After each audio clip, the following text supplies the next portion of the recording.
Neste momento, nós gostaríamos de convidar para ser o presidente desta mesa, ser o vice-presidente da Associação Nacional dos Delegados de Polícia Federal, delegado Luciano Leiro. E nós vamos convidar os ilustres palestrantes deste momento especial, finalizando as atividades. Nós convidamos o seu delegado de Polícia Federal, Márcio Anselmo. O senhor Márcio Adriano Anselmo é também coordenador-geral de repreensão à corrupção. E gostaríamos de convidar também para participar desta mesa, vai dividir o tema juntamente com o senhor delegado Márcio Anselmo, o delegado de Polícia Federal, Jorge Pontes.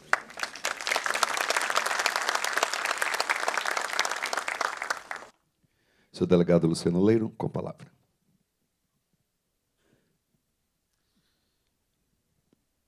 Bom, boa noite a todos. Muito bom a gente ver que a plateia ainda está presente, né, o adiantado da hora aí, mas isso é sinal de que o evento é um sucesso e que o interesse tem sido muito grande, né, e não podia deixar de ser pela magnitude desses nossos palestrantes que tivemos hoje aqui o dia todo e agora nesse bate-papo aqui com duas personalidades da Polícia Federal, que são o Dr. Márcio e o Dr. Jorge Pontes, e tenho certeza que vai ser muito gratificante para todos vocês aí as informações que eles vão passar. Vamos passar logo para o Dr. Márcio, para que ele já comece, e depois o Dr. Pontes vai dar a continuidade.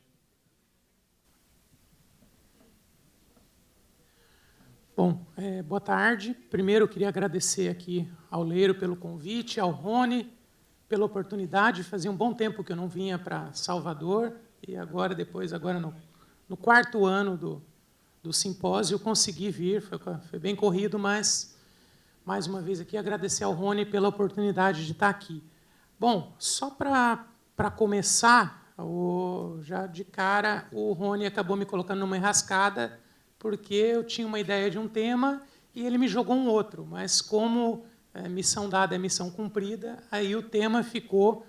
Deixa eu só... Você pode colocar a projeção na tela, por favor?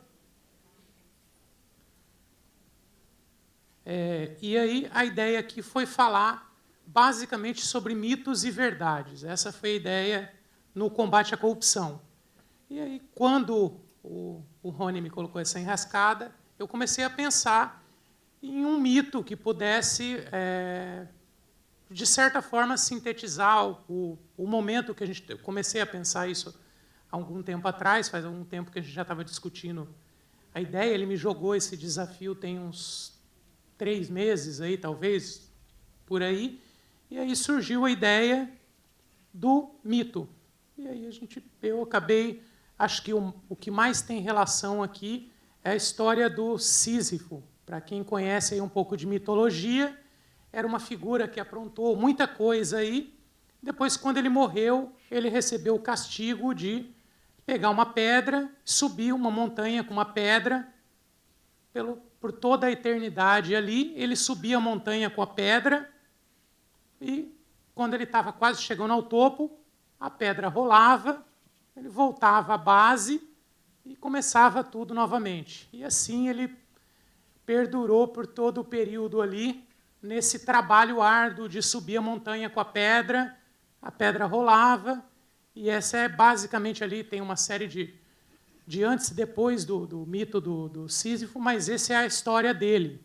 E por que eu coloquei essa história? Porque, em resumo, a nossa atuação no combate à corrupção, ela tem se refletido muito nessa situação do mito do Sísifo. Por muito tempo, a gente conviveu aí, vou colocar, por exemplo, aqui um primeiro caso, para a gente pensar.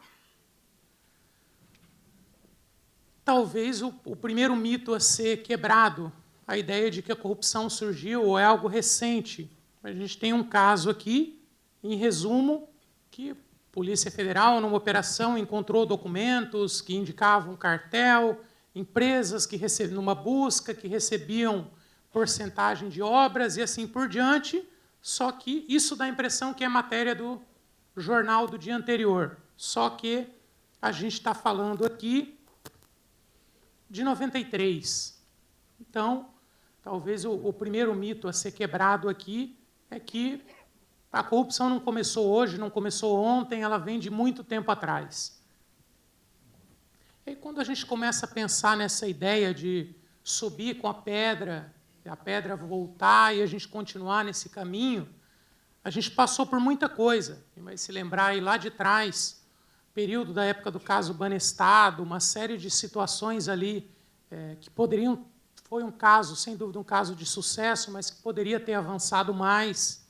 Acabou não avançando tanto quanto deveria, mas algumas... Depois, nos próximos casos, algumas correções de rota foram feitas.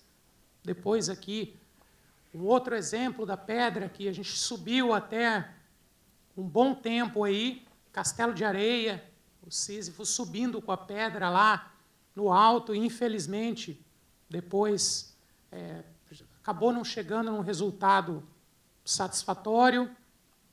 Outro caso aqui, mais ou menos recente, por volta de 2009, 2010, outro caso em que o Sísifo, subindo com a pedra ali, quase chegando ao topo da montanha, a pedra rola novamente, volta, a gente começa do zero, continua atuando, tentando fazer com que levar essa pedra ao topo da montanha, até que surge aí, 2014, talvez um novo cenário nessa história toda, que foi a Operação Lava Jato, que é um dos subtemas aí da apresentação. E nesse cenário é curioso porque aqui é onde talvez a gente tem um grande ponto de virada nessa história de carregar pedra. E aí qualquer definição que a gente tinha de corrupção, ela realmente foi atualizada. Se a gente pensava que... eu lembro de um momento lá de trás em que um advogado, numa entrevista, ele falou que não se colocava um paralelepípedo no Brasil, qualquer prefeitura que fosse, sem receber propina. E a gente tinha aquela história, a propina que se pagava era 3%, era 2%, era 5%, ao ponto que a gente chegou em situações que se pagava 70% do contrato de propina. E aí, realmente, qualquer definição que a gente tivesse de corrupção foi atualizada a partir de 2014. E a gente tem vivido isso ao longo desses anos. Cada dia que você acorda de manhã, abre um site de notícia, ou abre um jornal, ou liga a TV à noite, você acaba, muitas vezes, se surpreendendo com, talvez, os requintes de crueldade de certos esquemas de corrupção. E aí, só para a gente ter uma ideia do que isso significa, em números, aqui colocando um estudo até antigo já, da GV, que ele coloca que a gente perde mais ou menos 5% do PIB por ano de corrupção, ou deixa de crescer aí em torno de 2%. Se a gente for considerar o nosso PIB de 2017, nem vou pegar 18, mas 2017, 6,6 trilhões. Ou seja, a gente perdeu aí quase 330 bi. Lembrando que esse estudo é bem antigo. Talvez, se ele fosse refeito, os números fossem bem maiores do que esse resultado. Então, é só para a gente ter ideia do cenário que a gente vive. E aí, então, um outro estudo aponta também, a gente vê ali 2010. 2010, a gente já tem quase 10 anos. Isso foi muito antes de Lava Jato e assim por diante. A gente viu ali que em torno de 40, 60, 70 bilhões por ano é o custo médio da corrupção, ou seja, é muito dinheiro. E aí o que isso significa? Se a gente considerasse o mínimo ali, os 41, quase 42 bi, a gente teria praticamente possibilidade de atendimento de quase 17 milhões de alunos na rede pública. Ou ainda, se for considerar em saúde, 327 mil leitos. A gente quase dobraria a capacidade de leitos hospitalares que a gente tem no país hoje. Ou seja, isso com o custo da corrupção de um ano. Então, efetivamente, é muita coisa. Essa talvez seja, aí já passando para a parte da verdade. Ou ainda, um exemplo clássico aqui, gastos com Copa do Mundo, Olimpíada, a gente tem quase 75 bi, possibilidade de retorno muito aquém ou quase zero. Nosso exemplo aqui, que eu costumo quase sempre colocar, o elefante branco lá de Brasília, poderia até colocar o aqui de Salvador, com a diferença que aqui, pelo menos, a gente tem time para jogar. Brasília, nem isso. Então, tem algumas diferenças aí. A Bahia tem time para usar o estádio. Brasília, a gente teve essa... Talvez foi o estádio mais caro da Copa, 1,6 bi. Primeiro ano dele de utilização, um retorno de 1,37 milhões. Então, ele vai levar 1.167 anos para se pagar. Ou seja, possivelmente, talvez nem a raça humana esteja mais aqui. É bem provável que ele não se pague com o tempo. E aí, então, enquanto isso acontece, o que a gente vê são situações críticas e caóticas, por exemplo, em educação. Você vê merenda escolar, uma série de casos aí, educação, situação de escolas caóticas, saúde, da mesma forma, você vê pessoas em macas, em corredor de hospital, quando ela consegue ainda ser atendida, e assim por diante. E aí, então, entrando um pouco na ideia do livro, já do crime institucionalizado, do que a gente quis colocar nesse livro, a gente basicamente buscou traçar um paralelo ali com algumas teorias de criminologia e assim por diante. A gente sai de lá de trás com a ideia de Sutherland, da criminalidade econômica, o que a gente chama de crime.com, que foi aquele período lá por volta de 1930, quando se começou a pensar que a criminalidade não era só o homicídio, aquela situação ligada à pobreza e assim por diante, mas se começou a pensar nos crimes econômicos. Depois disso, a gente viveu, a partir de 70, período da criminalidade organizada, a expansão das máfias, isso até um pouco antes de 70, vive até hoje, até que a gente viu que, infelizmente, o conceito de crime organizado ele não conseguia responder a maioria dos problemas que a gente estava vendo na atualidade. E aí, então, a gente formulou essa ideia do crime institucionalizado e o que a gente chamou no livro de crime.gov, que é uma figura diferente do crime organizado, óbvio, muito mais danosa, oferece muito mais risco para a sociedade, e aí foi onde surgiu a ideia de falar sobre esse fenômeno aí no livro. Então, um primeiro ponto que a gente coloca, e isso aí já, como a ideia da palestra é mito e verdade, um ponto fundamental nessas investigações é o caminho do dinheiro. E aí a gente tem algumas verdades que realmente doem, é difícil você contestar. Basicamente, ali, a ideia de seguir o dinheiro. Isso é o básico de qualquer investigação de corrupção, lavagem de dinheiro e assim por diante. Isso, lá atrás, eu acho que essa frase da ministra Carmen Lúcia ela é bastante elucidativa, até quando ela fala que o crime, basicamente, é o sangue, o dinheiro é para o crime, como o sangue é para a veia. E ele tem que circular sem obstáculos, senão você não teria esquemas como esse. Na época, ela falou isso sobre o mensalão. Então, talvez isso precisasse ser atualizado por algumas circunstâncias bem mais graves. E aí, só a título de exemplo, tratando de verdades, aí, imagens que são realmente difíceis de se contestar. É muito difícil quando você se depara com uma cena dessa, você dizer que, de fato, isso é mentira, foi forjado, ou seria uma não verdade, ou qualquer coisa que você quiser chamar. Aqui também, um outro caso aqui que ficou bem famoso, um agente público, terceiro escalão, que conseguiu arrecadar aí ao longo da sua vida, de que a gente pode chamar até de trabalho, 100 milhões de dólares. É algo que a gente não pensaria nisso, talvez, antes de 2014. Talvez esses números estivessem muito longe.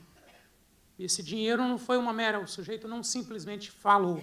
Ele chegou, entregou, foi depositado, estava em contas fora do país, foi repatriado, devolvido e assim por diante.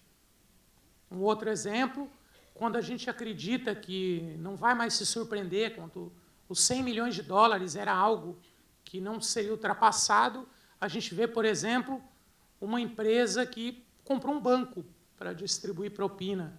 Ou seja,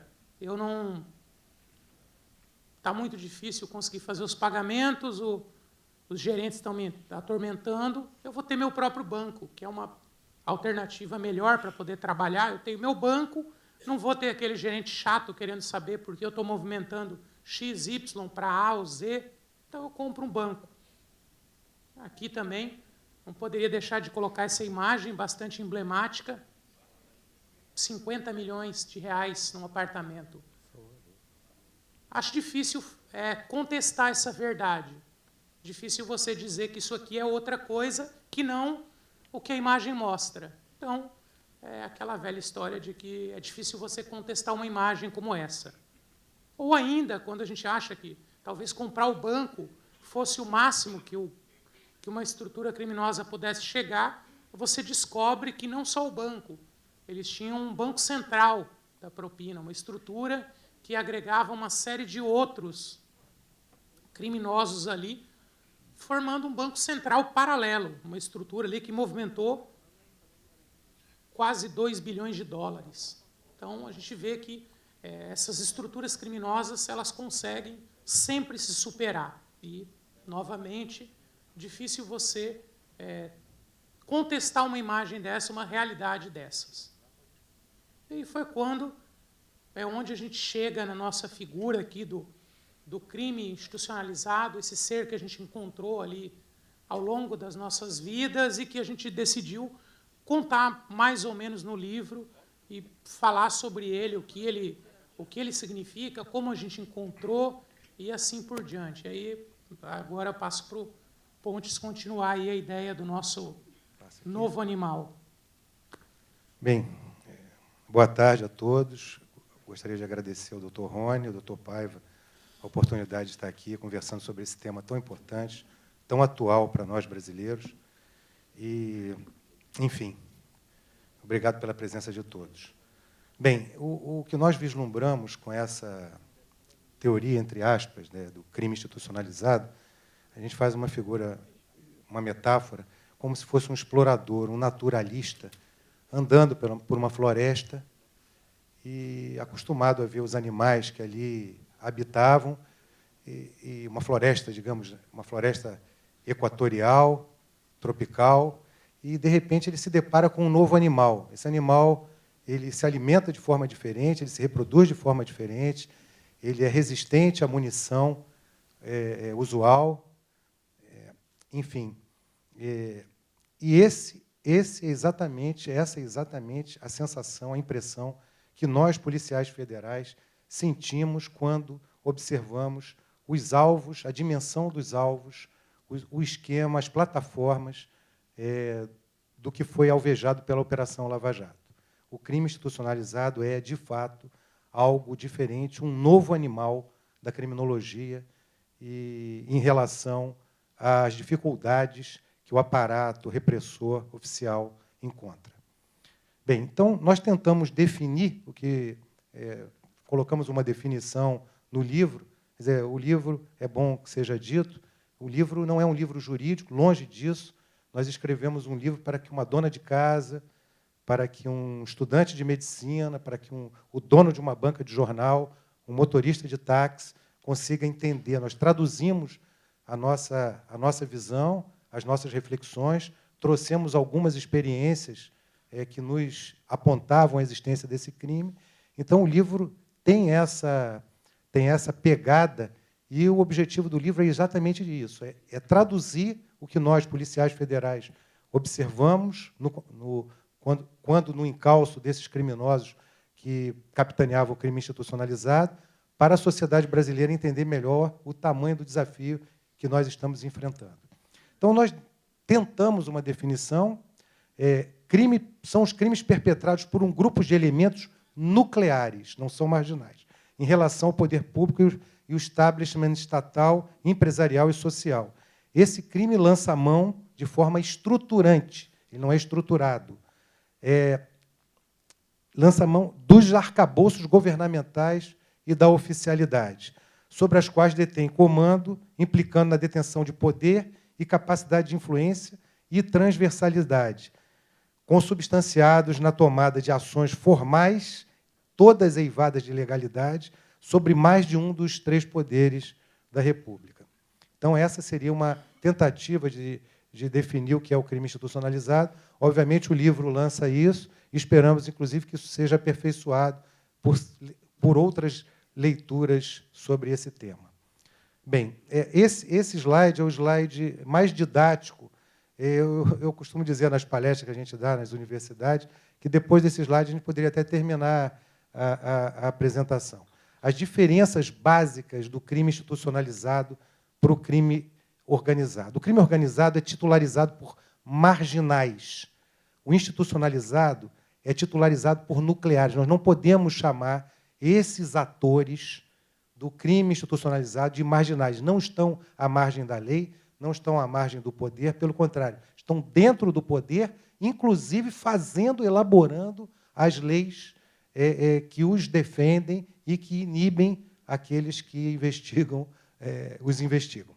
Bem, passando, o crime organizado, normalmente, ele é conquistado em uma década e meia, 2 décadas. O sujeito, para chegar a ser o chefe de uma facção criminosa, o chefe de um braço do tráfico de drogas numa favela como a Rocinha, como o Morro do Alemão, ele precisa de 15 anos, 20 anos de muita ameaça, muita tortura, muito homicídio, muita violência. O crime institucionalizado, ele é conquistado, o sujeito participa de uma campanha política, concorre, vence e chega no topo da organização.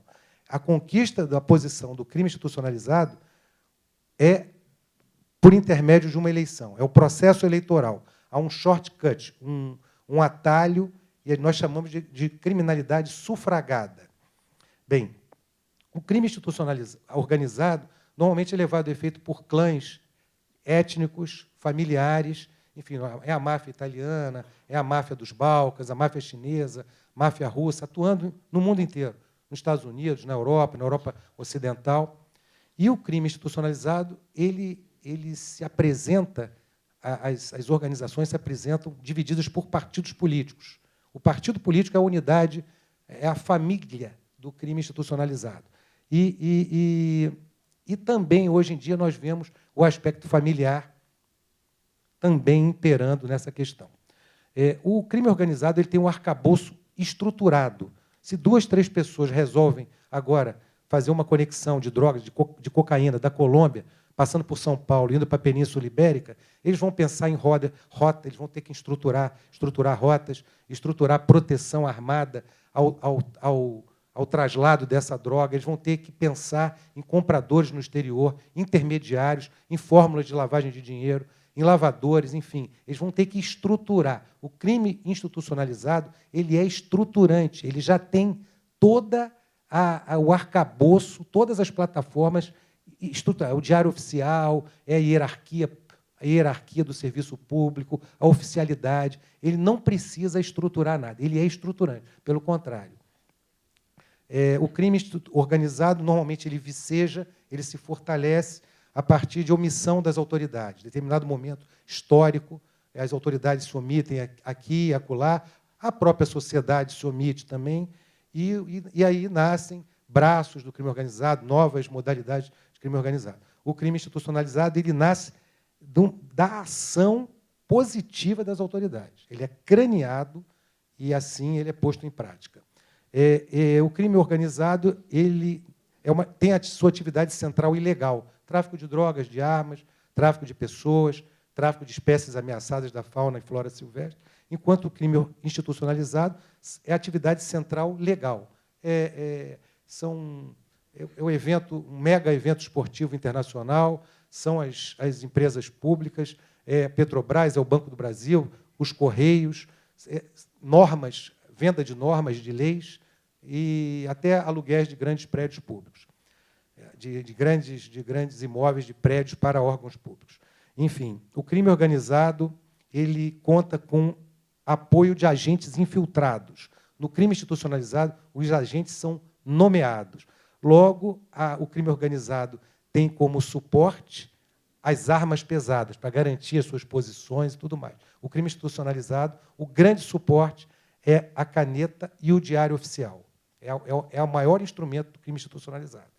E o crime organizado, nós observamos a reação de violência, um grupo entra no território do outro, invade,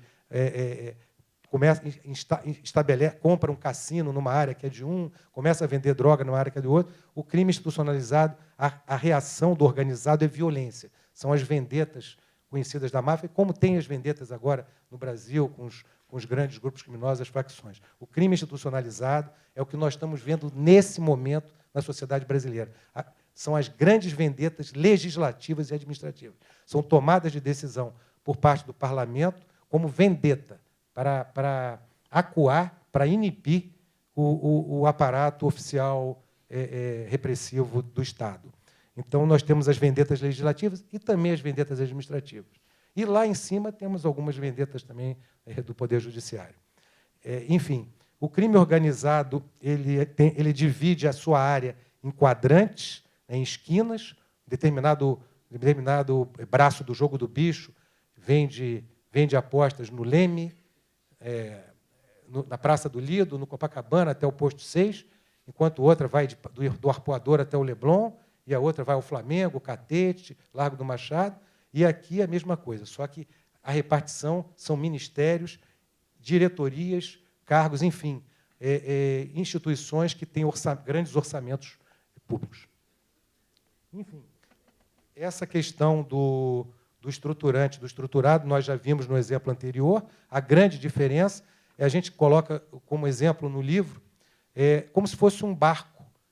Como é que um órgão público se transforma como é que um braço oficial se transforma num braço do crime institucionalizado? Vamos imaginar um barco da Marinha de Guerra do Brasil, que tem a tarefa de cortar a costa, navegar pela costa, tomando conta da plataforma continental, dos recursos pesqueiros, enfim, vendo se vai entrar alguém ali e explorar ilegalmente as riquezas da costa brasileira. Então, nós temos dentro desse barco um capitão de mar e guerra tomando conta do barco, no comando, temos os seus assessores, tenentes, subtenentes, temos os praças tomando conta do barco, das máquinas, temos a casa de máquinas, temos os canhões, enfim, temos o barco funcionando com o objetivo de zelar pelo patrimônio brasileiro. E, de uma hora para outra, esse barco é tomado talvez por aqueles mesmos que ali estejam, e aí muda o objetivo. Ao invés de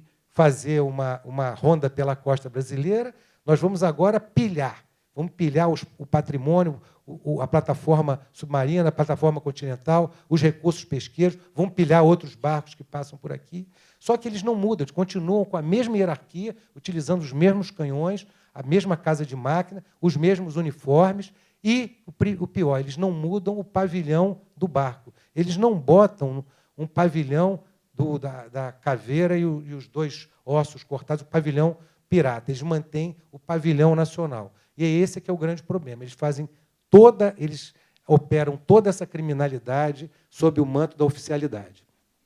Bem, aí nós trazemos algo interessante, o clichê cinematográfico do chercher la femme, quer dizer, normalmente nos crimes comuns, o sujeito roubava umas joias em Mônaco, fugia para o sul da Itália e tal, e ele era encontrado nos primórdios da Interpol, na década de 20 do século passado, ele era encontrado por intermédio do rastreio da sua namorada e tal, ali num hotel na Riviera Italiana e tal. E, então, tinha o cherchez la femme.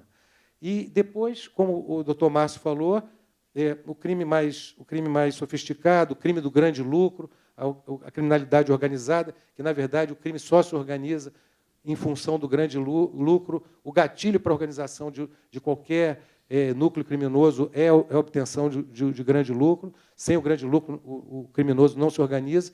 Então, o follow the money passou também como grande, inclusive, clichê cinematográfico. E nós temos no crime institucionalizado o follow the pen, cherchez le stylo, que é, por trás do crime institucionalizado, nós chegamos aos capos do crime institucionalizado quando nós estabelecemos aqueles que indicaram Paulo Roberto Costa para aquela diretoria de combustíveis da Petrobras com o fim de desviar, de fraudar e desviar. Quem indicou, normalmente, é o capo. Então, o cherchez le stylo é algo interessante, é a grande novidade do crime institucionalizado nessa sequência de following os issues do crime. Bem, o diário oficial como arma, é tudo feito dentro da oficialidade, e aí nós trazemos um fator interessante, que talvez seja o que tenha, pelas conversas que eu tive com o doutor Márcio ao longo do período em que ele ficou coordenando a Lava Jato em Curitiba, é o que mais trazia indignação. É o fator Oriente Express.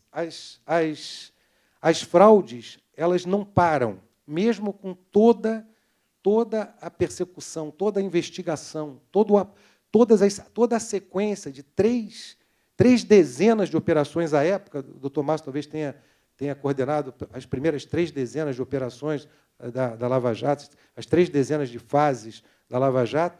Os esquemas continuaram continuaram e não pararam. Teve gente que já presa, cumprindo pena por força de outras sentenças, continuando a receber parcelas daqueles esquemas lá atrás. Então, nós apelidamos de fator Oriente Express. Por que Oriente Express? O romance de Agatha Christie, já conhecido, aqui não vai nenhum spoiler, foram todos os que estavam naquele, não me lembro se são 9 ou 8, agora já não me lembro, mas os responsáveis pelaquele assassinato foram cada um dos viajantes naquele vagão, cada um deu uma facada na vítima. E é exatamente o que acontece. Na fraude de licitação, que eu reputo talvez o maior dilema, o maior desafio para a Polícia Federal hoje é ter formas efetivas de assinalar os pontos de fraude, de crime, as vulnerabilidades dos processos de licitação. Por quê? Porque é um digamos, titular do Poder Executivo, um chefe do Poder Executivo, recomendado por alguém do Poder Legislativo, um senador, chefe que está à frente de uma bancada específica de combustíveis, alguma coisa assim, recomenda ao presidente o nome de uma pessoa para operar, ele fala com o chefe da Casa Civil, nomeia esse cidadão está gerenciando, no caso da Petrobras, ele fraudando, e aí, digamos, 6 empresas que participem, todas elas ajustadas, todas ajustadas. Então, não há um ponto vulnerável. Não há como... então, esse é o fator Oriente Express, que nós chamamos... Não há como haver um ponto vulnerável, porque todos estão se locupletando, porque aquela concorrência está fraudada e, em algum momento, numa segunda concorrência, uma outra que perdeu será contemplada, então eles fazem esses clubes e, enfim, fica muito vulnerável, muito difícil de estabelecer. As planilhas são tiradas da empresa, são levadas àquelas empresas que são destinadas a ganhar, e eles sabem exatamente quais são os requerimentos, e a vitória ali fica fácil. Bem, enfim. Aí nós trazemos algo bem interessante, que o livro aborda também, que é o prejuízo frontal à democracia que esse crime opera. Porque já há um ingresso de recursos massivo nas campanhas. Então, essas campanhas já são corrompidas. Então, vários desses parlamentares, desses parlamentares que fazem campanha, já têm suas campanhas com ingresso de milhões e milhões desviados. Então, só aí já há uma fraude no processo eleitoral, porque eles têm recursos de campanha muito acima dos demais, daqueles que talvez até tenham alguma vocação como parlamentar. Depois eles já entram, quer dizer, eles já entram no Congresso com essa missão, já entram de forma... E o processo legislativo é corrompido, porque, quando eles começam a atuar, eles já começam a atuar totalmente virados para esses grupos criminosos que os guindaram àquela posição. Então, há um estelionato legislativo do início ao fim. E o projeto de país fica totalmente comprometido, porque o poder legislativo, que é aquele poder que vai contemplar a sociedade, estão ali para nos representar e para trabalhar para os nossos interesses, eles já entram no Congresso. Um país que ainda é um país que precisa ter o processo de construção do Estado acabado, ainda falta muita coisa. Então, há muito trabalho para o Congresso Nacional e fica o crime institucionalizado, de certa forma, operando prejuízos sem tamanho. Bem, outro aspecto muito interessante é o aspecto do custo, desse custo Brasil, porque os projetos, o crime institucionalizado chegou a um ponto, se nós formos comparar com aquela corrupção histórica, que muitos dizem endêmica, porque em 1950 foi construído o estádio Mário Filho para a Copa do Mundo de 50, talvez tenha sido tirado ali 10%, 15% e tal, porque isso era um costume. Aí o livro não se propõe aí a viajar através dos séculos para entender a nossa herança de Portugal, como é que as coisas aconteciam, enfim, o livro não se propõe a isso. Agora, o que acontece é o seguinte, o que nós nos deparamos hoje em dia é que, no passado, havia uma corrupção sistêmica, sim, endêmica do Brasil, talvez algo que só ocorresse aqui dessa maneira, e se tirava um percentual em cima, isso é muito ruim, isso causa um prejuízo muito grande, e tudo mais. Mas o crime institucionalizado, o pico do crime institucional chegou ao ponto de pontes serem aprovadas para serem construídas, estádios, refinarias, com um único fito, inclusive eventos internacionais com um único fito. Vamos construir, vamos fazer a Copa do Mundo em 8 estádios. Não, vamos fazer em 12. Chegou até a proposta para fazer em 16. E o objetivo não era contemplar a Copa do Mundo de maior conforto, com arenas mais confortável. Não, o objetivo era criar superfície relativa para fraudes e desvios de recursos. Tá? Então, isso realmente dinamita as possibilidades do Brasil de se desenvolver. E aí nós trazemos alguns pontos muito importantes para a saúde da economia brasileira, geradas pelo crime institucionalizado, da forma que ele se apresenta hoje em dia, que é um desestímulo ao empreendedorismo. As empresas sérias têm a impressão de que, se não aderirem, ficarão sem mercado. Há uma queda da competência empresarial, porque, se há fraude, não precisa ter, de fato, competência. Decréscimo do nível real de competitividade, uma coisa leva a outra. Fuga de investimentos estrangeiros, porque hoje muitas empresas nos Estados Unidos, na Europa e na Ásia se preocupam com compliance, se preocupam em vir trabalhar num mercado como o nosso e ser envolvido num grande escândalo, e o prejuízo que isso dá para as marcas é muito grande. Está aí o Anti-Bribery Subgroup da OCDE, que tem um trabalho grande sobre isso e obriga os países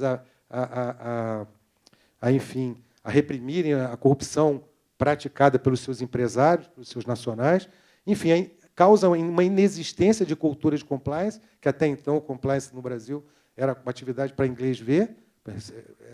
Esse cenário não poderia ter acontecido se tivesse um compliance de verdade nas empresas, e cria um crescimento econômico artificial que a gente vê no Rio de Janeiro hoje, restaurantes fechando, lojas fechando, ruas inteiras fechando, ruas fantasmas em certos bairros que até então eram bairros movimentados, por conta do caso do crime institucionalizado no Rio de Janeiro, que é um case. O caso do Rio de Janeiro é um caso à parte de crime institucionalizado, que merece até uma palestra só para isso. Enfim, e aí nós trazemos como exemplo exemplos dessas vendetas, dessas reações que o Congresso teve contra a Lava Jato, né, que a gente cita alguns, né, tem o PL 233 de 2015, repare que todos foram depois da Lava Jato. E os investigadores teriam que avisar com 3 dias úteis sobre as diligências e limitava a investigação a 24 meses. A 703 de 2015 muda a regra de acordo de leniência e facilita o retorno na contratação com o serviço público. É uma forma de blindar as empresas que estavam corrompendo. A Lei 13.254, uma lei muito positiva, a repatriação de recursos, mas eles tiveram a intenção de corromper essa lei para que ela abarcasse também os corruptos da Lava Jato. É uma lei que era feita para quem tinha dinheiro lá fora, o dinheiro não estava, enfim, declarado, era trazer divisas para o Brasil e pagava as dívidas, tudo bem, necessariamente não tinha um crime antecedente. E delação premiada passaria a ser feita com delator solto, a do vazamento seletivo, qualquer vazamento obrigava a abrir todo o resto da investigação, e o PL 3.636, que limitava a punição às pessoas físicas envolvidas em ilicitudes. Vale aqui um parêntese e lembrar que a Lava Jato, a primeira fase da Lava Jato ocorreu, salvo engano, 19 de março, né, doutor Marcos? De 2014. 17 de março de 2014. Bem, já tem 5 anos, quase 5 anos e meio. Desde a deflagração dessa operação, nós não vimos o Congresso brasileiro nenhuma iniciativa para sanar as vulnerabilidades que a Lava Jato mostrou à sociedade. Não houve uma. Os congressistas não se juntaram para tomar uma iniciativa, sequer. Todas as iniciativas foram para atingir os investigadores, a polícia, o Ministério Público, o Judiciário. Isso é algo incrível e inimaginável. Imaginemos uma situação como a Lava Jato, que as fraudes na Alemanha, na Inglaterra, fraudes na Inglaterra é 17 mil libras, tal, na Europa. Essas fraudes de bilhões de dólares são inimagináveis na Europa. Agora, imagine uma situação dessa na Alemanha, o parlamento alemão ia se reunir e não ia parar de trabalhar enquanto não saneasse, por intermédio do processo legislativo, todas essas falhas que foram demonstradas, todas essas vulnerabilidades. Quando aqui é o contrário, eles se reúnem para ver como desconstruir a iniciativa de instituições do Estado brasileiro, que, de maneira quase que milagrosa, incrível, são cases, como é que dentro dessa realidade toda, essas instituições conseguiram reagir e conseguiram chegar ao ponto que chegaram, levando às barras da lei essa quadrilha e mostrando à sociedade e recuperando essas divisas que foram desviadas. Bem, aí nós trazemos algo também interessante, depois de tanta notícia ruim, nós trazemos que todo esquema de corrupção tem um calcanhar de Aquiles. Não existe o zero absoluto, aquele zero absoluto da física, menos 2,6 graus, tal. Isso não existe. Tem sempre um ponto vulnerável. Seja um piloto de um avião, de um jatinho que é alugado para fazer uma viagem, seja um garçom, seja um motorista, seja um jardineiro, uma garota de programa, um gerente de banco, alguém, em algum momento, vê um encontro, ouve uma palavra, ouve uma frase, vê um documento, participa de um despacho de algum ato criminoso. Enfim, essa é um dos alentos que nós temos, porque eles não conseguiram conquistar a sociedade inteira, não conseguiram conquistar o judiciário inteiro, não conseguiram conquistar, enfim, são pequenas partes que eles vão tomando, e por isso nós conseguimos reagir e chegar onde chegamos. Bem, aí nós trazemos, o doutor Márcio até coloca, uma frase do Milor que estava no caderno do Paulo Roberto Costa. Acabar com a corrupção é o objetivo supremo de quem ainda não chegou ao poder.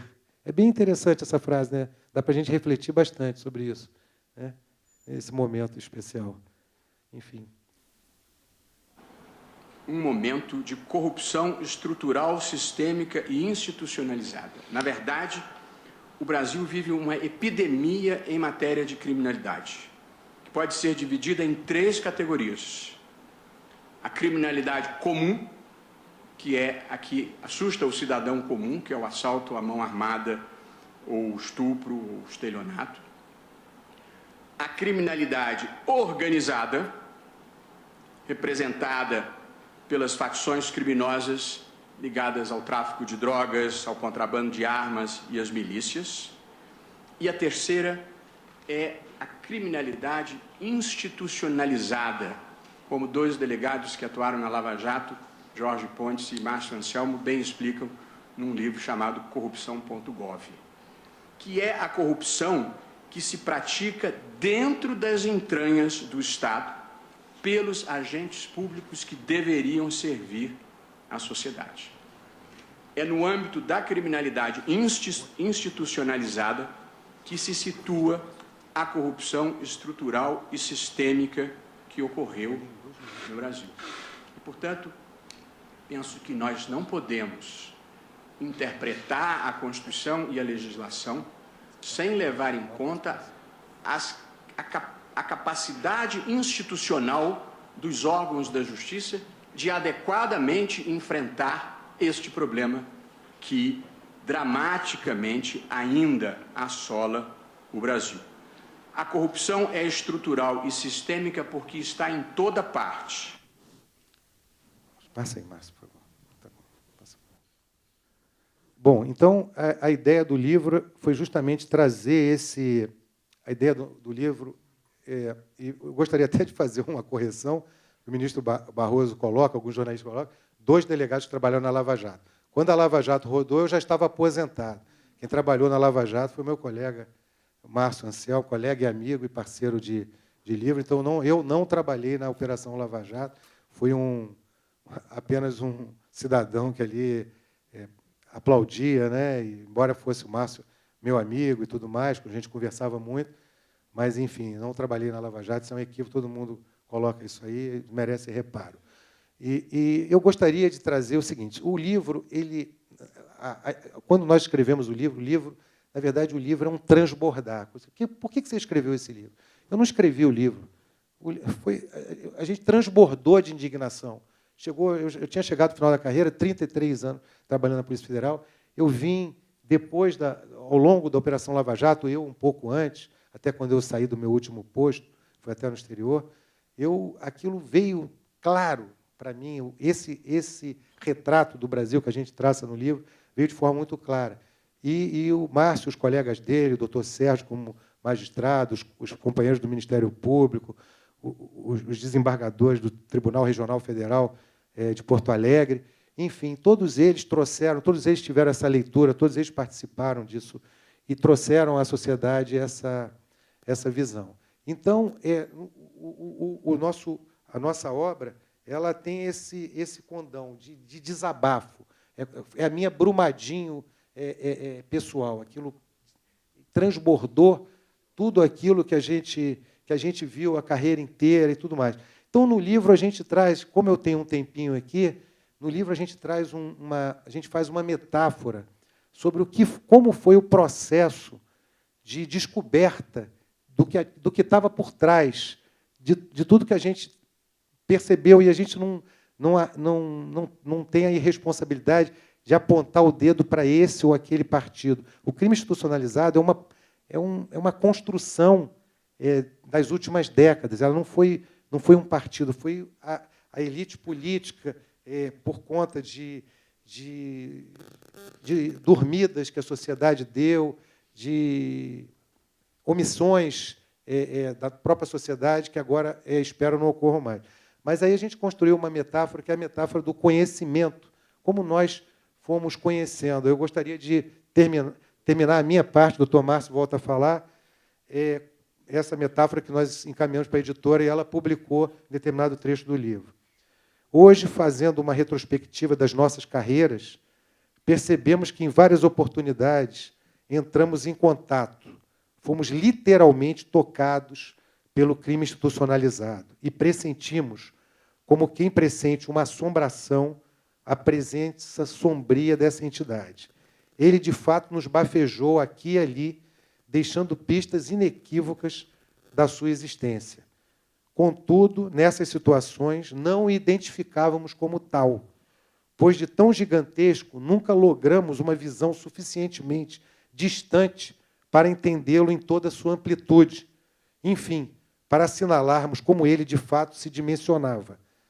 E o interessante é que em cada uma dessas vezes nós sentimos um sobressalto, um calafrio, como que percebemos um organismo traiçoeiro e o quanto nós, o nosso trabalho, a nossa instituição, eram como joguetes para aquela criatura que parecia preencher todos os espaços existentes. Afinal, ninguém consegue aferir a extensão de algo sem se afastar minimamente. Não se vislumbra um grande panorama de perto ou de dentro. É necessário distanciar para compreender a forma de qualquer gigante. Se nos encontramos em um buraco muito grande, nós não percebemos o buraco. Na verdade, o buraco nos parece o nosso próprio universo. A construção do conhecimento sobre esse fenômeno da justiça criminal foi obtida justamente pelo conjunto de suas aparições. Daí para entender que aquela entidade tinha nas mãos, para cometer crimes, as rédeas do próprio Estado, de governos em sequência, foram anos a fio. Era como ver num mar bravio uma baleia, um cachalote negro, que vem à tona em situações distintas, de tempos em tempos, de relance, ora deixando-se ver por uma pequena parte do seu dorso, ora por uma ponta da sua barbatana, ora por um esguicho de vapor, ora largando a boiar o seu âmbar. Assim conseguimos perceber que havia algo escuro se movimentando na superfície, mas sem termos noção da forma, da largura e do comprimento. Vimos as partes, vislumbramos os redemoinhos na água, mas sem ver o todo. Daí não termos tido a noção das dimensões daquele organismo. Para policiais federais que sempre buscaram enfrentamento, cumprindo suas missões com retidão, não poderia haver pesadelo maior do que imaginarmos a presença de uma entidade criminosa, organizadamente estabelecida nas mais altos estratos oficiais, algo acima de tudo, de todos, dos nossos chefes e do nosso ministro. E isso significava imaginar que não iríamos nunca para onde os operadores dessa delinquência institucionalizada não desejassem. Em nós, a consciência ocorreu coincidentemente quando chegamos em determinado ponto das nossas carreiras. Ao atingirmos certos patamares de maturidade, de experiência policial, tivemos em mente, de forma bem nítida, a figura do crime institucionalizado. E percebemos exatamente como funcionava, como ele nos distraía, como manobrava para sucatear propositadamente as instituições, como influenciava e se esparramava pelos poderes da República. Enfim, nós havíamos registrado em nossas memórias todas as vezes em que vimos alguma parte do cachalote e juntando-as, conseguimos idealizar a baleia inteira. Ao final, todas as evidências se confirmaram quando um grupo de mulheres e homens mergulharam no abismo como nunca ninguém antes o fizera, trazendo o corpanzil do monstro à superfície e descortinando por inteiro. Foi a operação de Curitiba que, de fato, desnudou cabalmente. A verdade é que, para a maioria de nós, policiais federais, até a Operação Lava Jato, eram como os mariscos que vivem suas vidas inteiras nas costas de um grande cachalote, sem saber sequer da sua existência.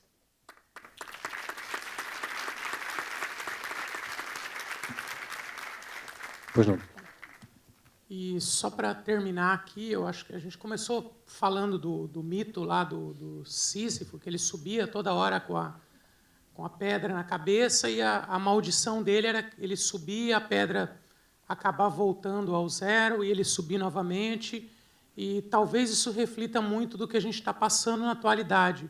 E o que a gente a gente costuma chamar de trabalhos de Sísifo, aqueles trabalhos que geralmente são repetitivos, vãos e que acabam não tendo futuro, não tendo um resultado para a sociedade. A gente precisa fazer com que realmente a gente precisa acabar com essa ideia do mito do Sísifo. A gente precisa ter efetivamente um trabalho que possa produzir resultados. Infelizmente, a gente viu recentemente, eu acho que mais uma vez a pedra está rolando, a gente viu essa semana a ideia da lei de abuso de autoridade, que foi o projeto que foi recém-aprovado, que chega a ser algo que, quando você lê o texto, a impressão que dá é que aquilo ali foi idealizado por um parlamento da Dinamarca e não do Brasil. Uma situação que é punir o policial por portar arma, tamanhos níveis de violência que a gente vive no Brasil. E aí, realmente, você começa a ver não só a questão do porte ostensivo de arma, mas a questão dos crimes de hermenêutica e assim por diante, mas você vê que, mais uma vez, a pedra do Sísifo está rolando e a gente precisa fazer com que ele efetivamente consiga levar essa pedra até o topo e consiga sair dessa maldição aí, que a gente consiga sair um pouco melhor dessa situação. Então é isso aí, pessoal. Mais uma vez, muito obrigado.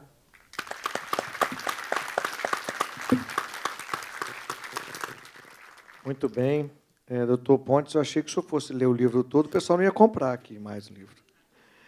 Mas é brilhante, é envolvente, eu recomendo que as pessoas realmente leiam o livro. É um aprendizado, essa indignação, de fato, que transborda esse brumadinho aí do Dr. Pontes, e essa indignação que realmente fica e que... a corrupção, não tenho dúvida que ela é o câncer, né, da nossa sociedade, isso não é nenhum... É um chavão dito aí, mas hoje o nosso diretor da Polícia falou, Polícia Federal falou, né, da questão de quantos hospitais, né, também o doutor Márcio colocou aqui, o doutor Gebran Neto também falou na sua exposição aqui de valores. Então, o quanto disso poderia ser revertido para a sociedade. Mas aí vem uma questão, né, também de o que podemos fazer, além do trabalho da Polícia Federal, incansável, né, no sentido de investigar efetivamente a fundo, mas é preciso a gente ter algumas alternativas. E aí eu vou comentar aqui uma ação do Ministério da Infraestrutura, com a doutora Fernanda, que está aqui, Fernanda Costa de Oliveira, que é delegada da Polícia Federal e subsecretária de Integridade e Governança do Ministério da Infraestrutura, que, de forma inicial, aí, um modelo para a administração pública, criou essa subsecretaria exatamente para realizar esse trabalho que é muito importante, que é o trabalho de prevenção. Porque é muito mais fácil também você evitar que isso ocorra, né, ou, pelo menos, no seu início, você já iniciar essa busca pelas provas, do que já depois de anos, e que aí fica tudo muito mais difícil. Veja que um estádio daquele não tem mais o que fazer. Você vai punir, mas o estádio está lá, né? Não tem mais esse recurso, já se perdeu.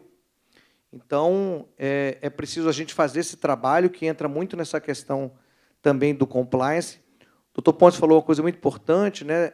Nós fizemos um simpósio internacional em Brasília, de segurança pública, e o tema foi na área de tecnologia voltada ao combate à criminalidade, e a grande maioria das empresas eram empresas estrangeiras que nos retratavam que elas não gostavam de atuar no Brasil, porque exatamente aqui as licitações, em grande maioria, já sabe quem vai ser o vencedor, e para eles isso é muito complicado. Então, isso acaba afetando investimentos, aquilo que a gente falou, o combate à corrupção, ele traz, seja na prevenção, seja no durante ou pós, ele traz recurso para o Estado. Ele traz, seja através de emprego, seja através de desenvolvimento, de empreendedorismo, seja através de impostos que são pagos. Então, é muito importante esse trabalho. E esse do Ministério da Infraestrutura chama Radar Anticorrupção, né, doutora Fernanda? E é um projeto pioneiro e que visa isso, de criar condições. É um ministério que tem uma estrutura de grandes obras, né, incorporou aí vários ministérios, e que visa exatamente isso. E aí eu pergunto ao doutor Pontes, que é um dos diretores da Secretaria Nacional de Segurança Pública, da Senasp, o que, na sua visão, é possível fazer com relação à prevenção, seja em medida legislativa, ou seja, através nesse antes que, de fato, o crime ocorra, considerando que é imprescindível para o Estado, hoje, você ter uma parceria, nem que seja de parceria público-privada, mas de você ter contratos públicos, né? Você tem que ter a contratação. Então, é preciso ter essa essa atuação do privado com o público. O que a gente pode fazer de prevenção? Bom, eu acho que, a princípio, as instituições podem se aprimorar, estudar, entender como funcionam essas fraudes mais a fundo, tentar ter uma visão mais estruturante sobre isso, tudo mais. Mas eu vejo como um grande ponto, um ponto muito positivo para que nós tenhamos uma visão proativa, uma atuação proativa de evitar, como você falou, como colocou, prevenir, a autonomia, fortalecer as instituições. Eu acho que as instituições... A Lava Jato é um case porque ela conseguiu todos esses objetivos, todas essas vitórias, né, esses resultados positivos para a sociedade brasileira, por conta da força das instituições.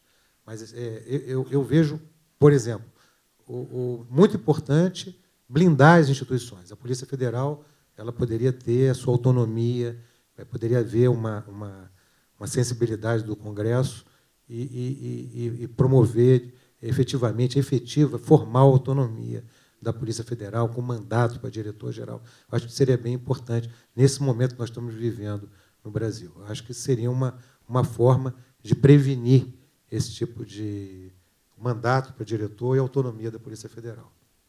Doutor Márcio, o que o senhor, com relação a essa questão até, né, o senhor participou, o doutor Márcio foi o presidente do inquérito, o primeiro presidente do inquérito da Lava Jato, e com relação, e já participou também de outras operações, o que a autonomia traria efetivamente de benefício no combate à corrupção no seu entendimento?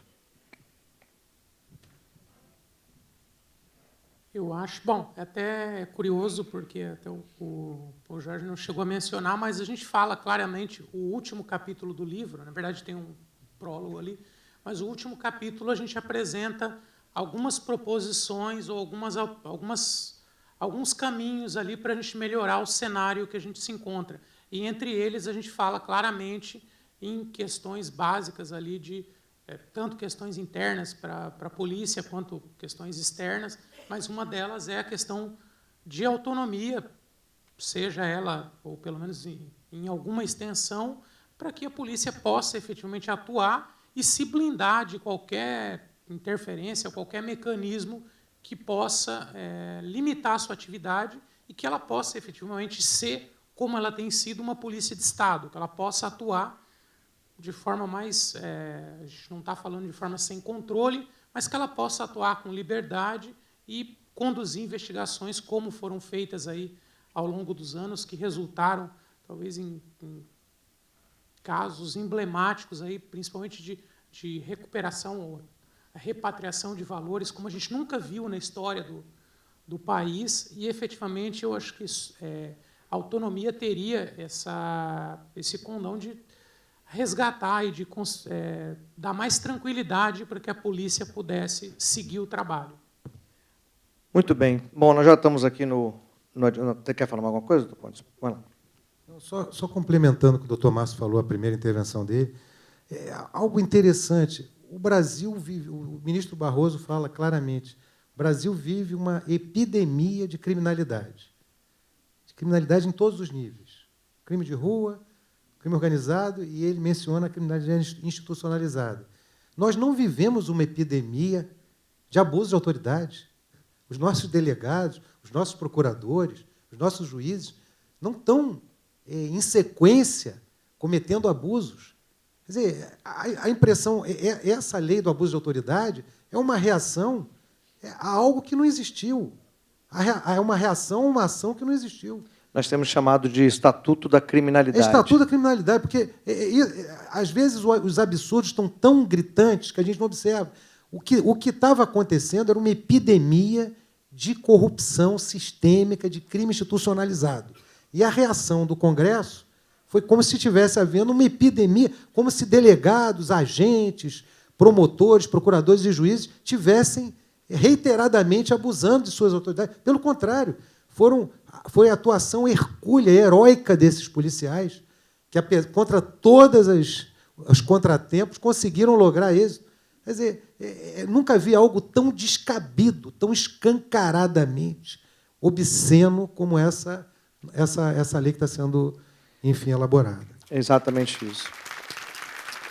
E só para a gente terminar, para os senhores terem uma ideia, nós falamos tanto de valores hoje, né, de números de combate à corrupção, o doutor Gebrando Neto colocou aqui também. O orçamento da Polícia Federal é de 5 bilhões de reais anual. Só no ano passado, foram quase 5 mil operações da Polícia Federal, evitando e trazendo de volta em torno de 11 bilhões de reais. Fora os números da Lava Jato e de outras tantas operações que nós tivemos. Então, como foi comentado também aqui hoje, a Polícia Federal tem que ser vista como investimento, né? Uma polícia que gasta 5 bilhões e tem, num ano, só de recursos, combate, isso em relação principalmente a crime organizado e corrupção, a devolução de 11 bilhões, ou se evitou 11 bilhões, é uma polícia que se paga, né? E quantos mais operações lava-jatos nós teríamos se nós tivéssemos os 4.500 policiais que hoje nós temos de déficit, né? Quase 1/3 do efetivo da Polícia Federal. Então, de fato, é uma forma de efetivamente você diminuir o trabalho da polícia, você diminuir a quantidade do seu efetivo.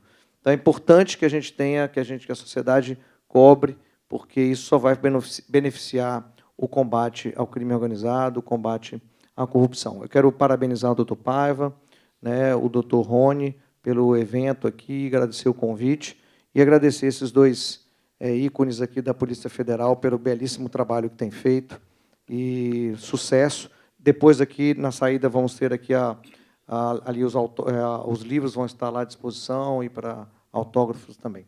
Agradeço mais uma vez e obrigado pela plateia que permaneceu, né, aqui nesse primeiro dia de simpósio. Senhor diretor da DPF Bahia, tem um recadinho ainda no final, convidá-lo para entregar o certificado e também o troféu, a lembrança do nosso evento aos palestrantes.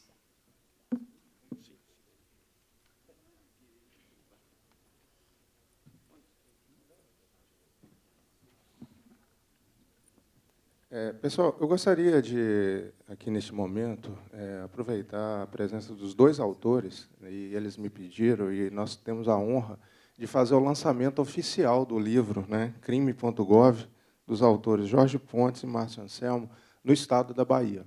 Então, eu vou pedir, simbolicamente, traga uma caneta para mim, porque assine aqui desse autógrafo para todos a Associação dos Delegados, né, e todos os delegados, pelo simpósio, 4º Simpósio Nacional de Combate à Corrupção. E com esse lançamento desse livro aqui oficialmente, nós convidamos vocês aqui na sequência a quem quiser adquirir o livro e ter o autógrafo dos autores, né? Na sequência, vamos ter ali o momento especial de autógrafos. E gostaria também de dar um recado aqui para vocês aqui. Nós vamos seguir aqui amanhã, no primeiro painel, vamos manter o horário do nosso simpósio, e nós temos o principal painel que dá nome ao principal tema do simpósio, que traz a Operação Mãos Limpas, né, com a presença do embaixador da Itália e do adido policial da Itália no Brasil, né, com o desembargador Ney Belo também, e com a mediação aqui no palco, e também com a participação direta, né, por vídeo, dos atores que atuaram na Operação Mãos Limpas na Itália. E nós vamos discutir aqui o que surge dessa operação, o que nós podemos aprender, os erros, os acertos, onde poderia ter sido melhorado e quais os ensinamentos. Acho que isso é histórico e nós estamos fazendo isso aqui nesse palco. Gostaria de pedir a vocês que chegassem no horário, porque realmente tem muito conteúdo e é o painel que leva toda a manhã do nosso evento, e nós vamos manter realmente o começo do simpósio nesse horário, porque senão não dá tempo de passar todo o conteúdo para vocês. Nesse momento, eu gostaria de entregar esse troféu para o Dr. Jorge Pontes. Dr. Jorge Pontes, receba nosso troféu. E o certificado de participação na 4ª edição. Gostaria de passar também esse troféu ao doutor Márcio Anselmo Este que foi um dos grandes responsáveis, junto com a doutora Érica Marena, que estará nesse palco aqui amanhã, também é uma das autoras, e que foi um dos principais responsáveis pela Operação Lava Jato, que todos conhecem no Brasil e que passou, né? E está passando o país a limpo. E nós fazemos aqui uma provocação, Márcio, no tema desse simpósio, que é pensar um Brasil pós-Operação Lava Jato. E, para quem não sabe, eu já falei isso em várias palestras, nós contamos aqui com 26 faculdades que são parceiras desse evento. E, para quem não conhece e não sabe, e a imprensa está aqui também, nós gostaríamos de falar. Esse foi um troféu que foi feito pelo artista Bel Borba, que redefiniu a marca desse simpósio, e, desde o início, nós trabalhamos com o tripé do combate à corrupção. Foi pensado dentro da Associação dos Delegados de Polícia Federal, onde a base desse tripé são as carreiras jurídicas trabalhando de forma conjunta, integradas e dando sustentação a esse combate à corrupção. De um lado desse tripé, nós temos a imprensa. Essa imprensa que está aqui presente, essa imprensa que é séria, que divulga os trabalhos feitos e sustenta, e como se sustentou durante muito tempo, aqueles grandes problemas que a Operação Lava Jato enfrentou e ainda enfrenta hoje. E, do outro, a sociedade civil, que eu gostaria, nesse momento, de personificar na pessoa dessa grande guerreira, a doutora Narli, que aqui está presente, veio de Curitiba, acompanha todos os movimentos, né, com a voz que a legitimidade da participação dela deu perante a sociedade civil, dela poder também fazer essa divulgação. E eu, como coordenador desse simpósio, agradeço muito, vou ali comprar meu exemplar, porque esse é da associação, e estou com bastante vontade de ler esse livro, porque ainda não tive tempo, porque eu estava fazendo essa organização. Obrigado, Márcio. Obrigado, doutor Leire, por essa mediação. E obrigado, doutor Jorge Campos.